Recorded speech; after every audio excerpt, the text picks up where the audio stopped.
trading on high streets up and down the southwest is still tough and anxiety about the future remains high. That's the view from traders and consumers, even though the UK has narrowly avoided a triple-dip recession. Well, tonight, in a series of reports, we'll hear from businesses of all shapes and sizes, starting with the view from the high street.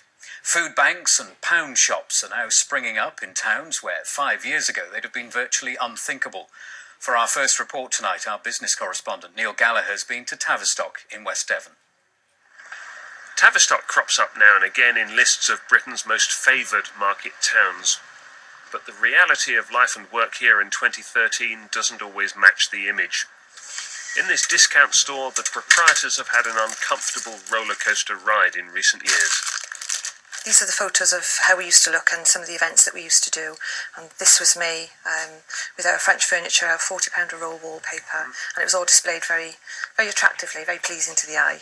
Val and her husband started out with a venture that could hardly have been more different. We opened as a very nice organic cosmetic and luxury toiletry shop, and which didn't fare particularly well. And we managed to sort of scrape that by for about 11 months, but unfortunately that business failed. And so in the first instance we turned from a posh shop to a pound shop. Tavistock's certainly not the most deprived of towns. It has a big retired population, some of whom are undeniably doing okay. I'm a lucky person in the sense I've got a final salary pension, one of the few. I feel sorry for the next generation without that protection. We're careful, we don't go mad. But you're managing? Fine, yeah. A few hundred yards from Val's discount store, but a million miles away in style, is this most upmarket of grocers. Kriebers say even their customers are noticeably more cautious than a couple of years ago. I get the feeling they haven't got a lot of spare cash, and perhaps if one has, then they're hanging on to it in case there's a surprise or a shock round the corner. The view from the taxi rank echoes that. You're only 3 wage packets away from being on the streets, and people know that, and they live accordingly.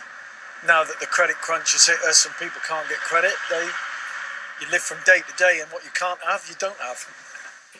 Back to Val from the discount store. On top of her normal 64-hour working week, she helps run Tavistock's food bank.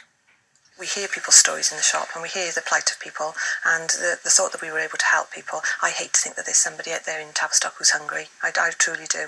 And, that would push me on. No matter how many hours a week I worked, if I thought I was feeding somebody, that's fine. Val says since the recent budget, demand for the food bank has almost tripled. Clients are often in work, but struggling.